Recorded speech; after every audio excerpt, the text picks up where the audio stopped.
Hello, everyone, and welcome to your next lecture here, lecture number 6 on Earth Science. Today we're going to be moving along from matter to minerals. So you'll notice that we're kind of starting with the very small and getting bigger and bigger. So last time we talked about atoms, bonds, and how minerals are formed. Today we're going to be talking more specifically about minerals. So, minerals are the building blocks of rocks, and rocks are the building blocks of Earth. And that's why we're going to take a look at them in earth science. So let me get this out of the way, this little screen recorder thing, and get my pen out. So I start off with this picture of a very famous cave in Chihuahua, Mexico. This is a cave filled with gigantic gypsum crystals. They're huge. You could see that they're just, meters and meters across. So and it's kind of cool because if you didn't see this guy here, you might just think this is like a close-up picture of like a geode or something like that, but it's actually, the crystals really are that big. So they are, meters in length. This particular mineral is gypsum. It's the same mineral that makes up plaster of Paris. It's the same mineral that makes up gypsum board, that people use for drywall in their houses. So it's actually a pretty famous mineral. Some people know it as selenite. Sometimes if you go to a rock shop, you'll find like selenite, wands of selenite or something like that, or long crystals of what they call selenite. So anyway, that's all gypsum. So it's a pretty soft mineral, and it's made of calcium sulfate. And we'll talk more about it later in this class. So anyway, this cave used to be at one point lower in Earth's surface. It used to be rather deep in Earth's surface, but due to tectonics, it was brought up to the surface and exposed.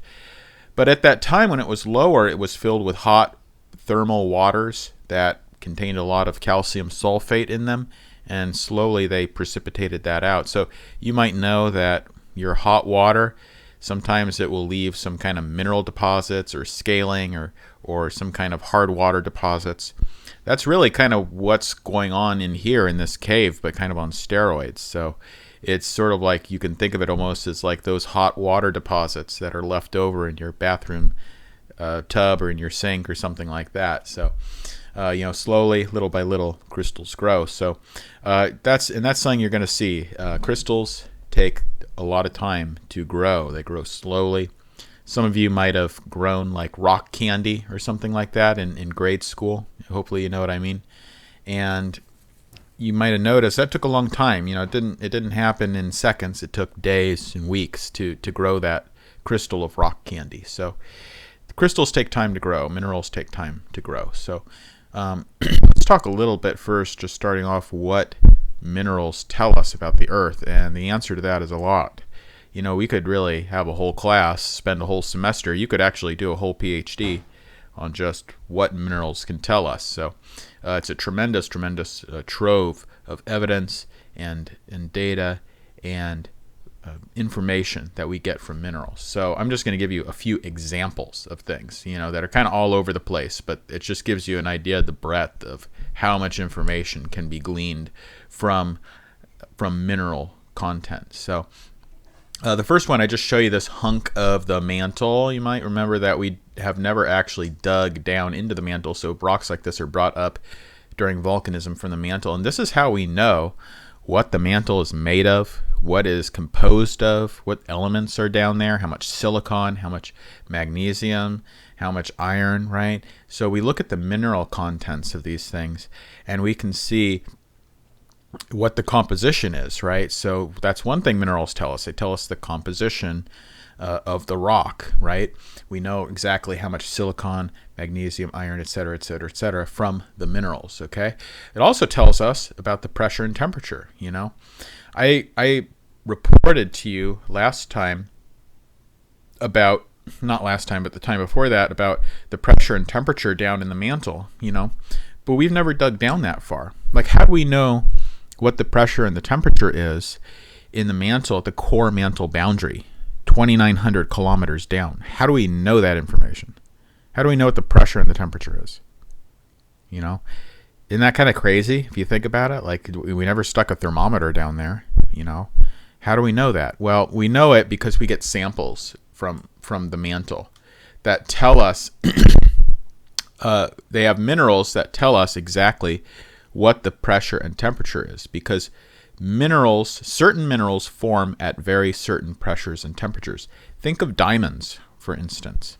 You might have heard that you can take some charcoal or some peanut butter or something that contains carbon, and you can put it under a high enough pressure, it'll turn into a diamond, right? That's kind of like a famous thing. And, our culture, you'd heard about things that are so much pressure it could turn into a diamond. So hopefully you've heard about things like that before, okay? So that's true. You can really take anything that contains, or not anything, but you can take high carbon materials and turn them into diamonds by compressing them. Why? Because diamonds form at a certain pressure, okay? They don't form at low pressures here at the surface. They form at high pressures. So we know exactly what those pressures are. So when we find minerals in a rock, we can look at those individual minerals and we can tell exactly what pressure that rock formed under. Another kind of cool example is this coesite. Coesite's a mineral from Meteor Crater, Arizona. Meteor Crater is about 50,000, I think, year old crater. Obviously a meteor crater. It's named aptly, right, for a meteor strike that occurred there. We find this coesite anywhere that there have been meteor strikes. Coesite only forms under extremely high pressures, the kind of pressures that would only be seen on Earth's surface in the midst of a massive meteor impact. Okay, because you can imagine when a meteor strikes Earth, tremendous pressures are generated at the surface. So this is really cool if you think about it, wherever we find coesite, the mineral coesite, in the rock record, it's an indication that it's like an evidence for a meteor impact in Earth's past. So you could see how useful that would be, right? Because there have been many meteor impacts over Earth's history. Another way that we use minerals is to get all sorts of information about the geologic past. So you take a look at this beautiful White Cliffs of Dover, just gorgeous picture of the White Cliffs of Dover, England. Okay, they are actually composed. If you could believe this, it's amazing fact. But those are composed of the tiny little skeletons, microscopic skeletons of planktonic organisms. Okay, so over millions of years, those little microscopic planktonic organisms died. They have little shells. A lot of people don't realize that, but plankton and all the different kinds of plankton have little shells, and they collect on the surface, or I'm sorry, I shouldn't say the surface, but the bottom of the ocean, and they build up over millions of years until you have a very thick deposit of that sediment material. And then it gets lithified, it turns into a rock, and that's what the White Cliffs of Dover are. So if you could believe it, looking at that, it's all a mineral called calcite that is built up out of these planktonic organisms. Okay, it tells us all sorts of information. That calcite is rich with information about what the environment was like when that plankton lived, what the temperature of the water was like, what the chemistry of the oceans was like. Like how much salt was in it, how much calcium was in it, how much magnesium was in the water, et cetera, et cetera, et cetera. We learned so much from the mineral content of that calcite in the White Cliffs of Dover rocks. That particular rock, by the way, is called chalk. And of course, you know what chalk is because you've heard of chalkboards and things like that. So I bet you didn't know it, but when you write with a piece of chalk on a chalkboard, you're writing with the ground up bodies of billions of little planktonic organisms. It's true. So it's mind-boggling. A lot of this stuff is just mind-boggling. So anyway, let's talk about what makes a mineral. Okay, that's the first question, is what makes a mineral. So there are 5 criteria that define a mineral. 5 criteria. You have to know those criteria by heart. They'll be on the midterm. They will be on the final. So the first one is that they are naturally occurring. They're not synthesized in a lab or synthesized in a factory or anything like that. So this beautiful diamond from Murfreesboro, Arkansas. By the way, Murfreesboro, Arkansas is one of the few places in the United States where you can find natural diamonds. It's a pretty cool place to visit if you're ever around in Arkansas, in that part of the country. They have diamond mines that you can go and dig through, and people do find diamonds there. So that's a naturally occurring diamond that is not created in a factory. That counts as a mineral. Whereas these synthetic blue sapphire, or maybe things like cubic zirconia, those are not minerals. We don't consider those minerals because they were synthesized. Okay. Now, minerals have to form by a geologic process. Okay, it can't form by a biologic process. Can't form so much by life. They have to form by a geologic process. Okay, so we're going to take a little segue right now, and we're going to go into these six. I think we have 6 geologic processes that create minerals. So we've got to talk about them. 2 very, I could say, prominent ones are olivine, or I shouldn't say olivine crystals, but cooling from a melt or a magma. Okay, so like this olivine crystal that was created from the cooling of a basaltic melt in Hawaii. That's a crystal, right? That's a mineral. Another example is precipitation from a brine, or precipitation from like a liquid. Okay, this, for example, is halite, which is rock salt from Death Valley, California, Devil's Golf Course, which is just this vast plain of salt. If you ever go there, I mean, you can see how vast this area is up here in the picture. It's just a big salt plain. Pretty cool place. And I mean, you can just pick up the ground and eat it. Isn't that weird? It sounds weird, but it's true. You know, it's salt.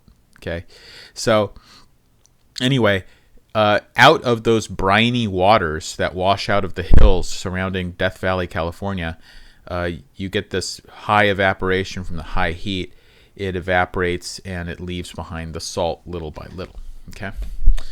Here's another example of tufa towers where minerals are precipitating out of a hot liquid brine. So this is from Mono Lake, California, where we have this high hydrothermal activity, hot water. Again, think of the hot water coming out of your water heater, building up like scaly hard water deposits.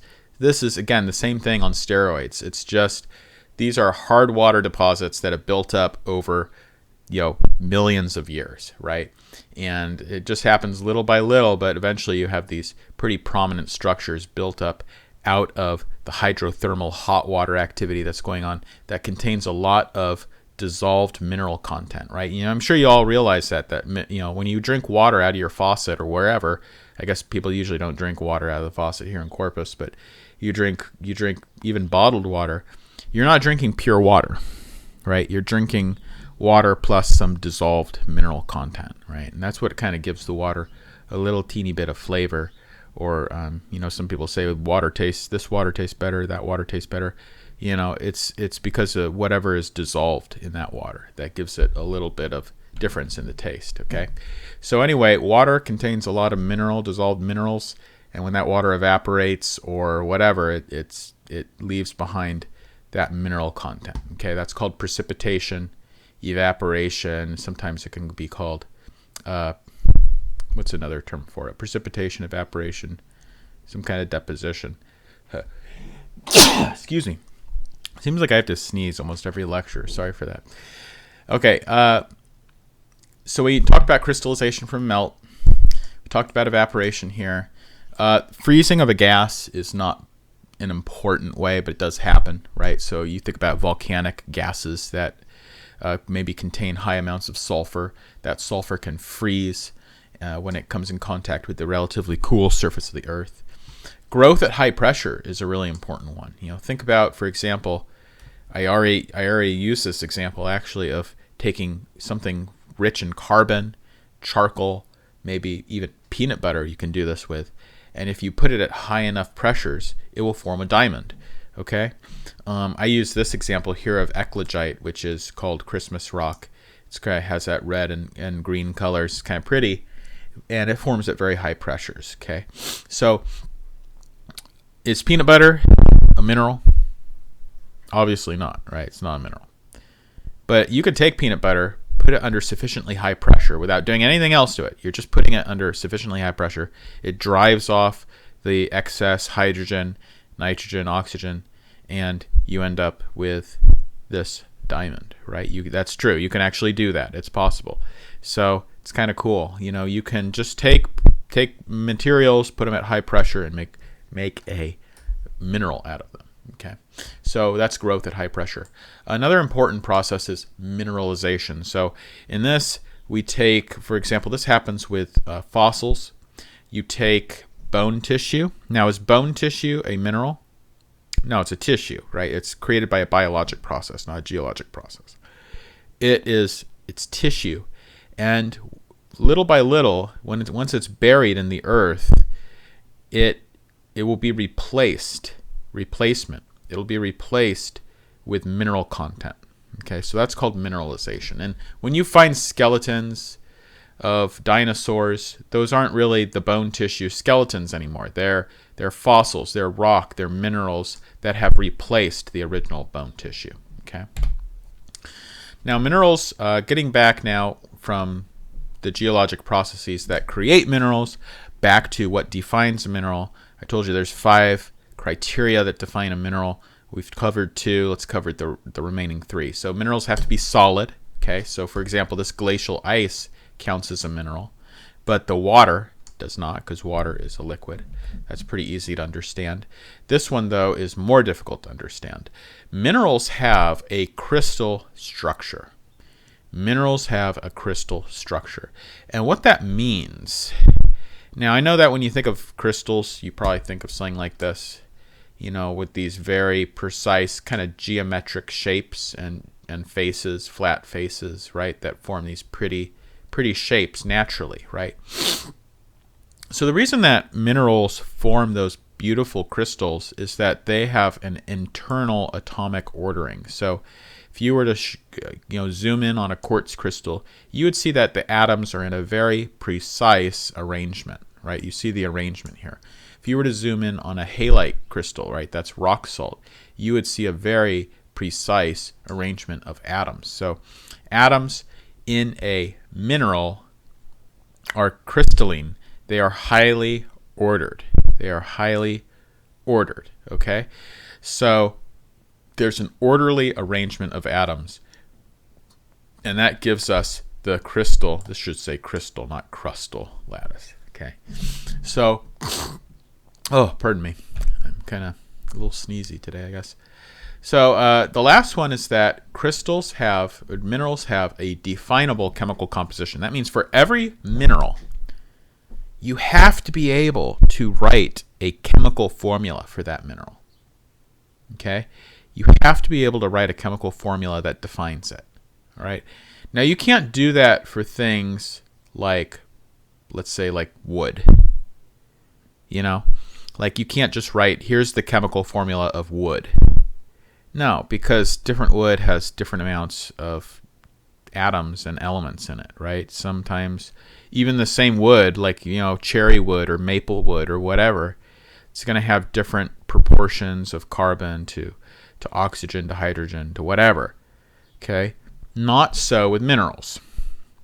If you go get a quartz mineral, okay, doesn't matter where you got it. If you got it in Afghanistan or Timbuktu or here in Texas, it's gonna have the same proportion of silicon to oxygen in it. Okay, so quartz always has 2 oxygen atoms to every silicon atom. Okay, it's gonna have the same proportions that we can write in a chemical composition, a chemical formula. So, halite rock salt is sodium chloride. It always has the same proportion of 1 sodium atom to 1 chlorine atom.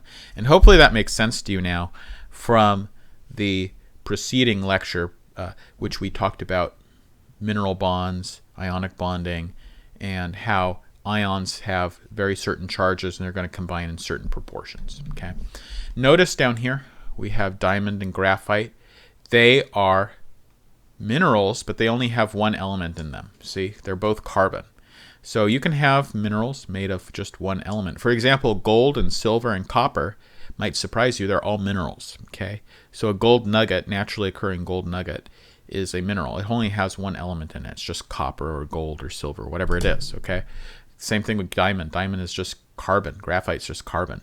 And isn't it cool? I think this is just like one of the neatest things about about minerals and reality in general is that diamond and graphite are compositionally exactly the same. They're just carbon. It's all about how that carbon is arranged in the atom, that you have super soft graphite if the atoms are arranged in one pattern, and you have super hard diamond if they're arranged in a different pattern. I think that's pretty cool. So moving on, let's test your knowledge now a little bit. So which of these two do you think is a mineral? Or are they both minerals? Or are they both not minerals? So the salt is definitely a mineral. It is naturally occurring, right? It's crystalline, all that stuff. But the glass is not. Glass is man-made, and also glass does not have a crystal structure. It actually has an internal atomic arrangement of atoms that is more similar to a liquid than it is to a crystal. So that doesn't mean that glass is a liquid. Glass is not a liquid, but it is more similar to a liquid internal structure than it is a mineral. How about these things? Is water a mineral? No, it's a liquid. What about this rock candy? No, because it's synthetic. We made it ourselves. How about amber? Right? What is amber? Some of you might know it's basically like petrified tree sap. This is not a mineral because amber does not have that crystal structure. Okay, it doesn't have that internal atomic arrangement of atoms. What about your teeth? Are they minerals? Your bones minerals?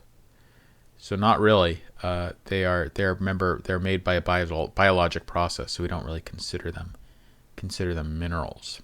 Although it might interest you to know that the mineral that this is, I guess you can call it similar to your teeth, is actually the mineral called apatite.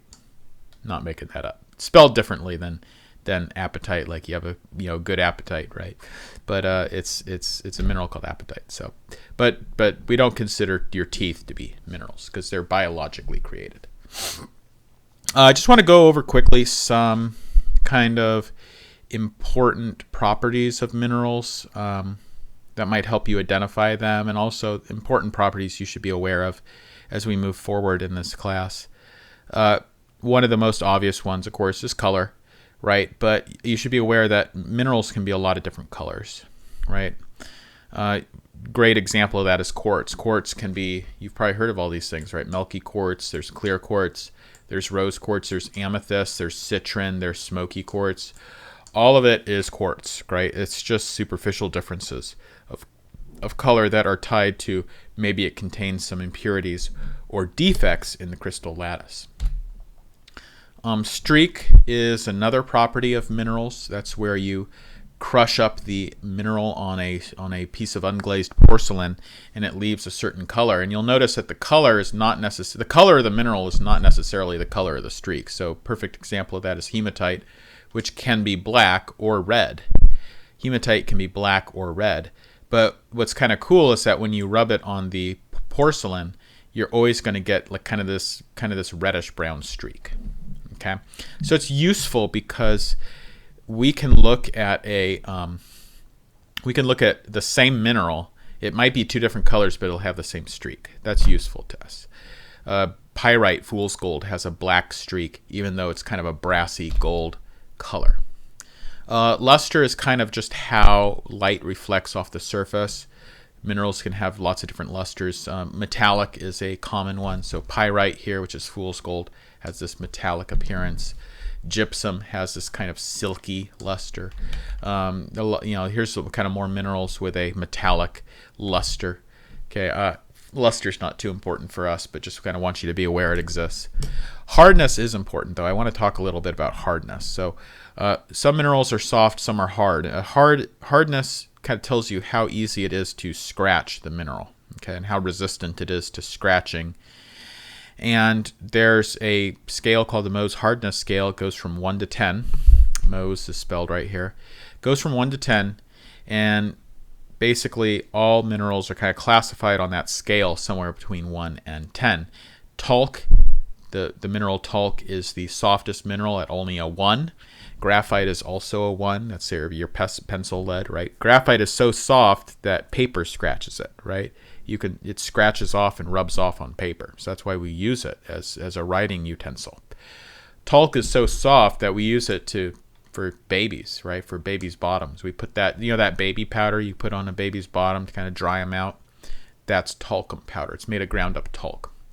Diamond is a very hard mineral, right? It's the hardest mineral.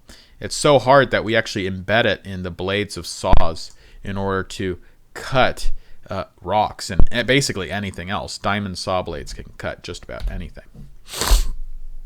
So there's Mohs hardness scale, right? Goes from 1 to 10. I want to point out a couple of things here, though. Quartz is a 7, so it's a pretty hard mineral. Orthoclase, which is a feldspar, is a pretty hard mineral too. These two minerals are very important. Okay, quartz and feldspar make up a great deal of the crust. Probably 70% or 60% of Earth's crust is just feldspar and quartz, okay, together. Calcite is another very important mineral that makes up limestone and a lot of important rocks. So calcite is only a 3, so it's a lot softer than feldspar and quartz, okay? So I want you to know that the silicate minerals, I'm going to talk about that in a little bit, but silicate minerals like quartz and feldspar are very hard, okay? That means they're going to be more resistant to weathering, they're going to be more resistant to erosion and things like that. So I want you to remember that stuff and kind of put it in the back of your brain because we're going to be talking a lot about that in this class. So another property minerals is density, right? Some minerals are very light, some of them are very dense. This is galena, which is a lead ore. It's very, very dense. Okay, if you ever pick it up, it feels dense. Crystal habit is just kind of the shape, the form that crystals assume. I don't need to talk too much about that. But I do want you to know a couple things here that are really important, just kind of random properties of some important minerals that I want you to know. You got to know this, okay? So whatever you're doing, if you're doing something else and kind of multitasking, please stop now and pay attention because it's very important, okay? Calcite, a very important mineral, makes up a large portion of Earth's surface rocks. Has a very important property. It reacts vigorously with acid. Okay, any kind of acid, whether it's a weak acid or a strong acid, will break down calcite. And that's really important because it means that the mineral calcite in any rocks that are made of calcite, like all limestones are, all limestones made of calcite, it's going to break down really easily when it comes in contact with some kind of acid. Okay. Another thing that's very, very important, and I want you to pay attention again here. So there is a mineral, it's a very common mineral called magnetite. Magnetite is magnetic.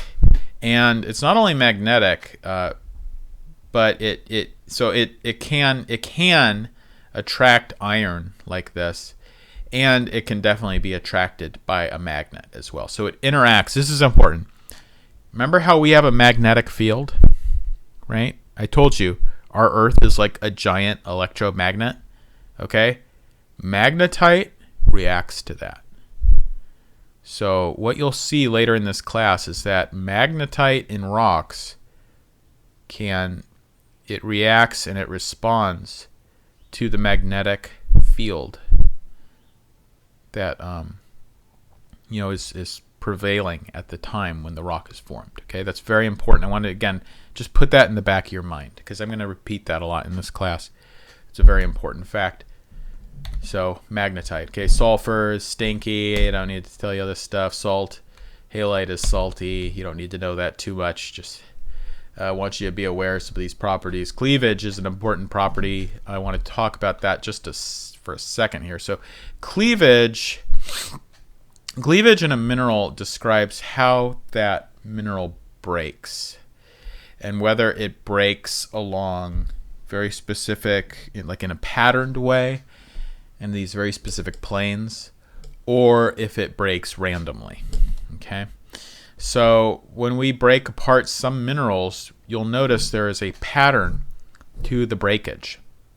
Okay, a good example of that is mica. Mica will split to form these sheets. Okay, the sheets split apart very easily. So that's a cleavage plane. Halite and calcite, for instance, have 3 cleavage planes. So when you smash them with a hammer, they'll break into these nice cubic or rhombohedral kind of patterns. All right. There's a pattern to the breakage. There's a pattern to the breakage. Compare that with something like concrete. You know, if you hit concrete, it just breaks randomly, right? But if you were to hit a mineral, some minerals, not all, but some minerals will break in a patterned way. Well, things like that are important when you get into stuff like weathering and erosion, because if there are weak, particularly weak planes of breakage in a mineral, it helps that mineral to break down and break apart. Okay. All right, so we're going to kind of shift gears now and just talk about getting you acquainted with some of the more important minerals of Earth. So I have some prominent ones here. Feldspar and quartz, you want to know. A lot of people haven't heard of feldspar, but it's the most common mineral in Earth's crust, so you should know it by heart. Quartz, a lot of people have heard of course, but we're going to talk a little bit more about it today.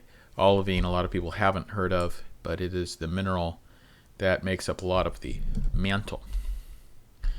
So remember that Earth's crust is rich in oxygen. It's almost 50% oxygen. Okay. And it contains a lot of silicon as well. Those are the 2 most prominent elements. And you'll notice that really oxygen and silicon together make up close to 75% of the weight of the crust. Okay. So that silicon and oxygen is going to react. Silicon and oxygen are going to react, right? So you'll see that silicon has 4 electrons in its outer shell. Okay, it's going to want to get another 4, or it's going to want to lose those 4 that are already there. Could do either. Oxygen has 6 in its outer shell. It's going to want to gain another 2 electrons. So what's going to happen is that silicon's going to give those 4 electrons to 2 different oxygens. Okay, that makes silicon dioxide. So that makes quartz, right? So the reason that quartz is so abundant is that it's made of the 2 most abundant elements in Earth's crust, silicon and oxygen. Now, we have to talk about something called the silicates, okay? The silicates are a class of minerals. They're the most important class of minerals in Earth and in Earth's crust.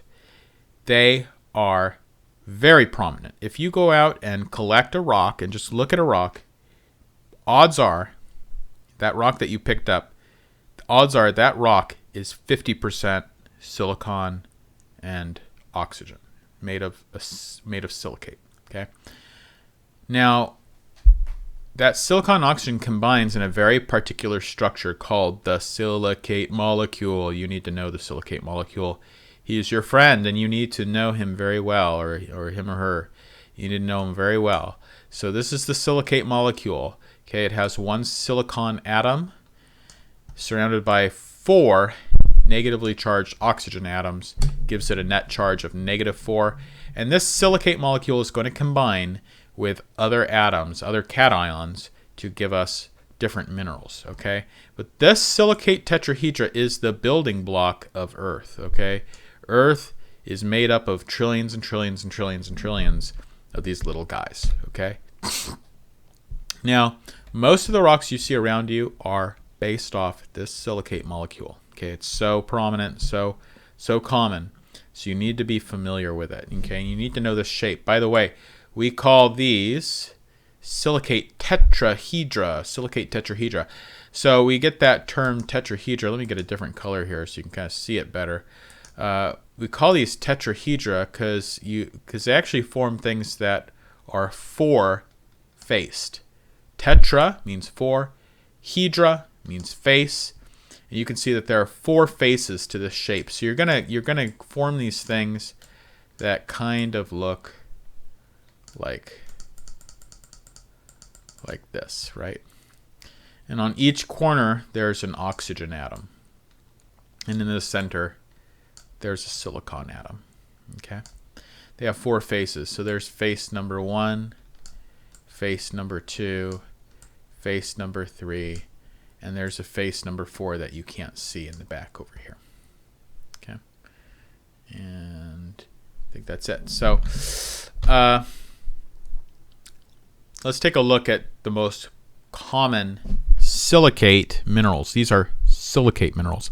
By the way, all silicate minerals are hard. They all have hardnesses of maybe beyond 5.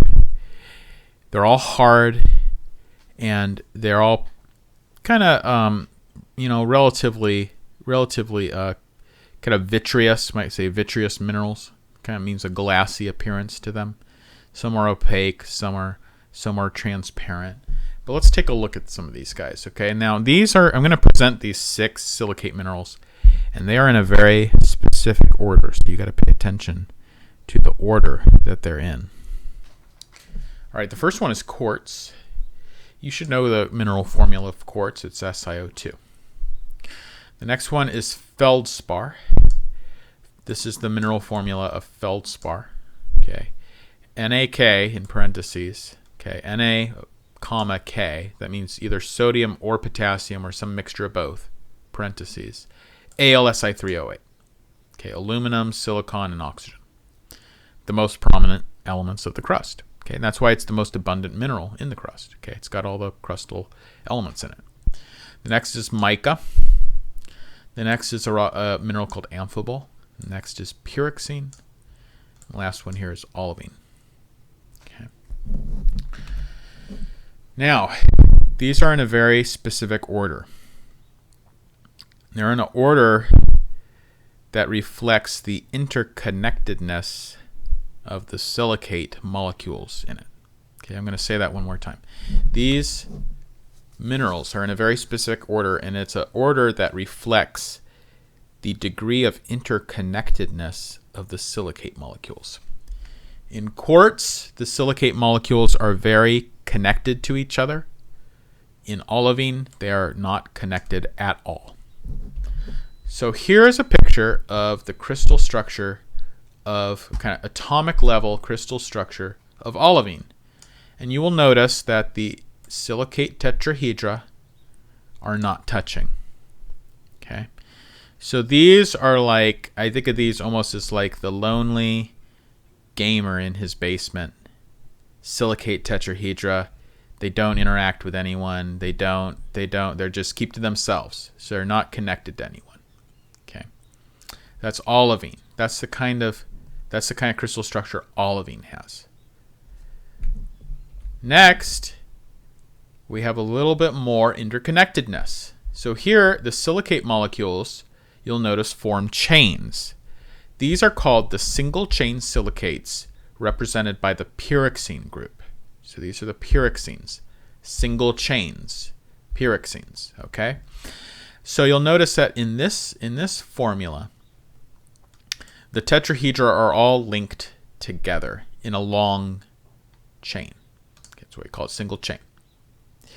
You notice that you can kind of think of it like these are the hand-holding silicate molecules. Every single one of them is holding hands with someone on their left and someone on their right. Okay, so they're all connected to 2 other molecules. Okay, 2 other silicate molecules. So every silicate molecule is connected to 2 others. The amphiboles are more interconnected. They are double chains. So you have 2 chains. You can see the 2 pyroxene chains here, single chains, but now they've been brought together. So every other silicate molecule is holding hands with 3 people. Okay, so half of them are connected to 2, half of them are connected to 3. The next are the 2-dimensional sheets. Okay, so those are the micas. In these, every single silicate molecule is holding 3 hands. Okay, it's kind of weird because silicate molecules have 4 hands, if you think about it in the way. They have 4 oxygen atoms that they can share. Silicate molecules, by the way, never share sides. They only share corners. Okay, so they only share the oxygens with one other. Okay, so you'll never see a silicate molecule sharing a side.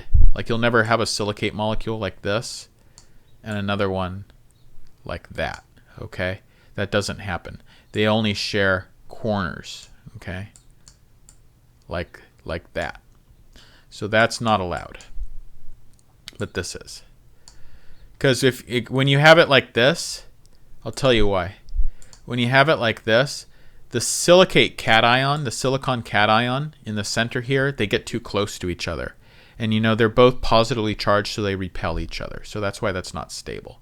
Okay, here, the silicon atoms are further away. The last one, these are the most interconnected, the most like social butterfly type silicate structures. Okay, these are the frameworks. So this is quartz and feldspar. In these, every single silicate molecule is sharing all of its oxygens with another silicate molecule. So it is as interconnected as humanly possible. Okay. Now this stuff is really important. And you know, it seems like kind of like, oh, okay, so why are we looking at these little atomic diagrams of how things are connected and how the silicate molecules are connected? Well, it's incredibly important. It ends up being incredibly important for all the physical properties of these minerals. Okay. So, for example, if you go to a beach, you ever seen a green beach like this? So they're pretty rare. What mineral do you think that is, that green beach? So it's on the slide here, but you might be aware that this is olivine. Okay. So the olivine is coming out of the basaltic rocks here, and it's forming sand. Okay. Now this is pretty rare. Like, you're probably looking at this saying, oh, wow, that's really cool. Yeah, it's really unusual. And it is unusual, right? That hardly ever happens. And the reason that it hardly ever happens is because olivine has that isolated tetrahedral structure, right? It has the isolated silicate tetrahedral structure. Those silicate ions are not very well connected. And because they're not very well connected, they're easier to break apart. It's easier to break this mineral down. Okay?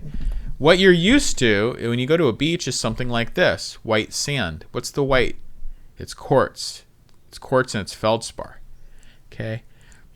Those are the framework silicates. They're harder, they're more interconnected, and because they're more interconnected, they're harder to erode and break down. Okay? So these are harder and more resilient, more resistive to erosion. Okay, so that's why these kind of things matter, and it touches on all sorts of things. It touches on the hardness. It touches on the silicate, the way that the silicate molecules are interconnected. It touches on the hardness. It touches on its resistivity to erosion. It touches, we'll see, hugely on the viscosity of the melts that form from these minerals. It's a huge deal. You know, how interconnected the melt is, the silicate molecules of the melt is hugely influential on the viscosity of that melt. So the silicate minerals are the most important group of minerals for Earth. They contain silicate molecules. Okay, the degree of interconnectedness of the SiO4, the silicate molecules, and the silicate minerals determines many physical properties such as erodeness, erodibility, and viscosity of the melts that form from those minerals. Silicates are the most abundant rock-forming minerals. So these are all just kind of factoids you should know and keep in the back of your head. Okay. I want to talk about three other minerals that are also important besides those 6 silicate minerals that you should know. Okay, so these are all minerals you should know. First one here is calcite. Okay, calcite's very important. Calcite is a carbonate mineral. It has the formula calcium carbonate. And it is the mineral par excellence that's used by marine organisms to build up their tests and shells. By the way, you'll hear me say this word sometimes, tests. Okay, tests are the little microscopic skeletons of microorganisms. Okay, so when you hear me say tests and shells, I often say that together. It's referring to the little tiny microscopic bodies of planktonic organisms that are composed of calcite. Okay, so if you go and drop some acid on shells, some seashells, one thing you could do on your own, and actually this would be a pretty good Earth observation if you wanted to do this, is go get a seashell, from the beach around here, go get a seashell and drop it in some distilled vinegar, which is an acid. Distilled vinegar is an acid. And watch what happens. Okay? You should see some chemical reactions. And that's because the calcite in those shells is breaking down. The carbonate molecule is breaking down and turning into carbon dioxide as it reacts with the acid. Okay? So calcite's very reactive with acids, weak acids and strong acids. Okay? Calcite is the primary constituent of the rock limestone. So there are a lot of different types of limestone. We'll talk about all of them. And you need to know limestone very well, and you need to know that it is composed of calcite. Okay, very important. Another very important mineral, hematite, iron oxide. Okay, it is iron, Fe2O3 is the formula. It's iron oxide. It's what gives red soils that red color. A lot of the red that you see in earth materials, if you ever see red, it's probably iron oxide. It's probably an iron mineral of some kind. So many iron-bearing minerals break down to produce hematite. Okay, so it's kind of the last thing. Like once minerals break down due to weathering, it will form hematite. Okay, so it's a very common mineral because of that. Clay minerals. Okay, there's a lot of different types of clay. Kaolinite is one. This is the mineral formula of kaolinite. That's a mineral formula you might want to remember. Al2Si2O5OH in parentheses 4. There are other mineral formulas. You don't need to know them. There are other minerals. You don't need to know them necessarily. Kaolinite is probably the most prominent clay mineral. Clays have a microscopic kind of platy sheet-like structure. You can see it in a scanning electron microscope image, this sheet-like structure of clay. You see that plays out macroscopically in the kind of rocks that clay forms. Okay, clay forms the rock shale. Probably you've heard of a little bit about shale. Maybe you've heard of slate, right, which has that kind of sheet-like structure. It all comes from the microscopic sheet-like structure of clay minerals. Okay. So these are also very common products of weathering. Now, a reason that clay is so important and clay minerals are so important is because feldspar, which is the most common mineral of the crust, as I've repeated many times, breaks down due to weathering. It reacts with water. You can see that's the orthoclase feldspar plus water, and it will give us kaolinite, a clay mineral. It'll also produce quartz right here, and it will produce potassium ion that will dissolve into the water. Okay, so the reason that clay is so prominent, so important, so common is because feldspar breaks down and produces clay. So all the clay that we encounter in our daily lives and the soil, the soils here are very rich in clay. They're all weathering products, breakdown of feldspar. So I'm going to end the last few slides here. Just kind of want you to be vaguely aware of some of the common uses for minerals. I don't want to leave the subject of minerals without talking about how we use minerals, because we do use them, and it's very, very common every day to use mineral products of some kind. So just to give you an idea that fluorite. Fluorite's a mineral. There's my thing. Fluorite is a common mineral that gives us the element fluorine. We use that to build high power telescopes and very clear glasses, very like scientific grade glass that we might use for doing investigations with telescopes or microscopes. Okay, salt. Gosh, I think you all know the importance of salt. Not only do you need it for your body, but we also use it to clear the roads and a variety of other uses. I mean, just almost overwhelming, right? How many uses we have for salt. Gypsum is very commonly used as a building material, right? I told you it's used in plaster of Paris and in drywall. Galena is a mineral containing lead. We use that to make batteries, right? It's the primary source of ore for lead.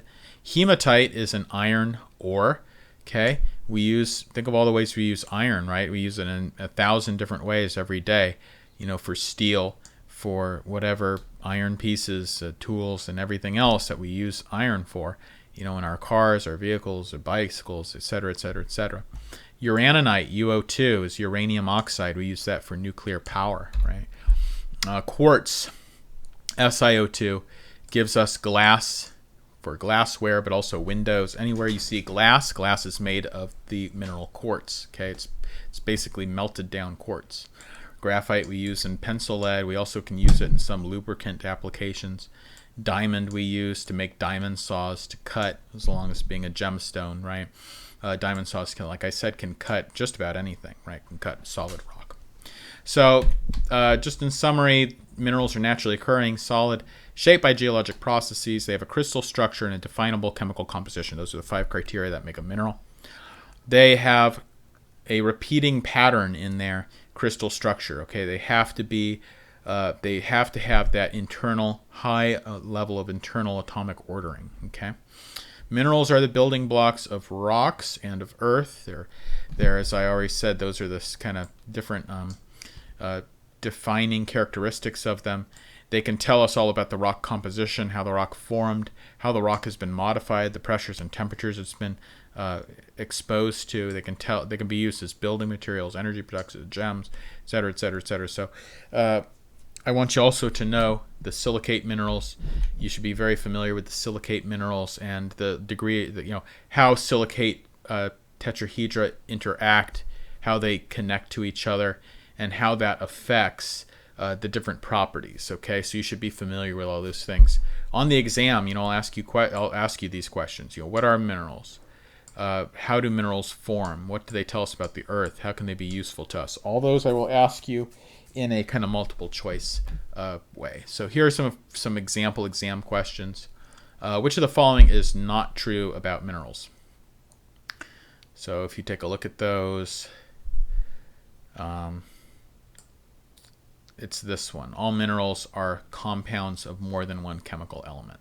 Okay, that's not true. You can have, for example, silver, gold, copper. Those are all minerals. They have one element in them. Okay. Which of the following are common minerals is hardest? This one, quartz. Which of the following common minerals fizzes with acid? It's calcite. Okay. So just to give you a flavor of what the test questions are like. Anyway, I think that's the last slide. So this is Dr. Hurd. I'll be ending my lecture now. I hope you have a good week, and let me know if I can be of any assistance to you. So I am going to be signing off here now. Have a good week.